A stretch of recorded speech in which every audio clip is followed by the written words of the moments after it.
All right, and joining us now, NATO Secretary General Jens Stoltenberg. Secretary General, thank you so much for being with us. Overnight, we saw the Russians take control of the Zaporizhzhia nuclear power plant. It was set on fire in an attack overnight. We've never seen anything like that ever, a nuclear power plant under attack. The U.S. Embassy in Kyiv calls it a war crime. It's a clear escalation in the Russian behavior. Does that necessitate an escalation in the NATO response? What we saw last night was a reckless action of war in and around a nuclear power plant, and this just demonstrates the danger of this war, and it underlines the importance of Putin ending this war, withdrawing all his forces, and engaging in genuine efforts to find a political, diplomatic solution. What we have seen is that Russia is shelling residential areas, it's killing civilians, and now also the dangers related to a nuclear power plant. We saw the video. We saw the video just this morning released by the Ukrainian foreign minister of a residential apartment complex, and I think we can show it to you right now. It's in Borodyanko. This is an area not far from Kyiv. I think we have the video of that apartment complex being bombed there. Well, people have seen it, nevertheless.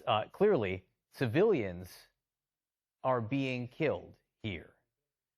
Does that seem to you, does it seem to you that Vladimir Putin is being deterred in any way?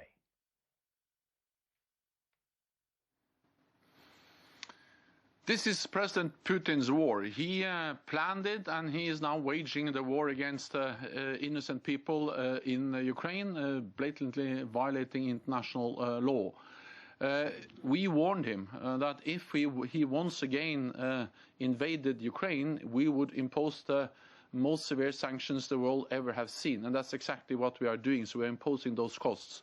Allies are also stepping up their support to Ukraine, military support, humanitarian support, financial support, and we rally the whole world. We saw that in the UN to condemn and call on Russia to stop the war, to withdraw troops and engage in diplomatic efforts. You said no NATO troops.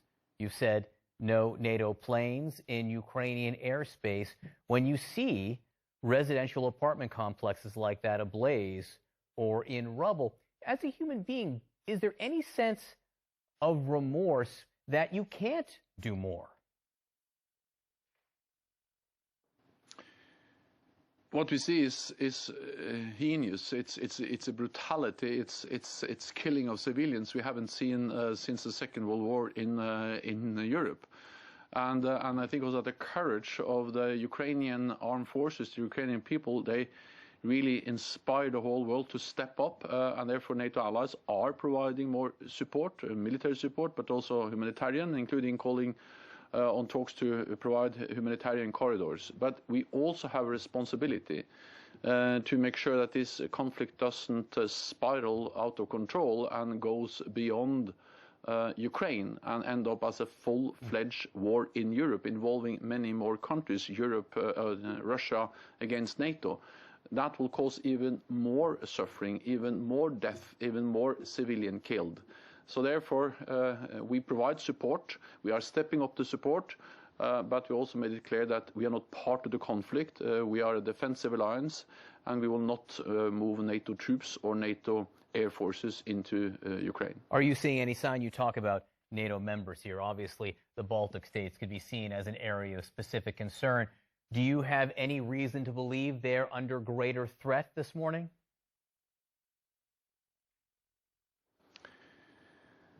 We have significantly increased the military presence of NATO forces in the eastern part of the alliance to make sure that there is no room for miscalculation or misunderstanding in Moscow about NATO's readiness to protect and defend all allies. And as long as we stand together, one for all for one, then all allies are safe, because we are the strongest alliance in history, 50% of the world's military might. And our commitment to our security guarantees, Article 5 of the Washington Treaty, is ironclad, and we demonstrate that by having more U.S. troops, but also more European troops, Canadian troops in the eastern part of the alliance. So that's to prevent any attack against any NATO ally country. I understand. You say all allies are safe. But if a man who's willing to invade this entire country and attack a nuclear power plant there overnight, how do you know that they're all safe? What would stop him if he's willing to fire on a nuclear power plant? Wouldn't he theoretically be willing to maybe fire on a NATO nation?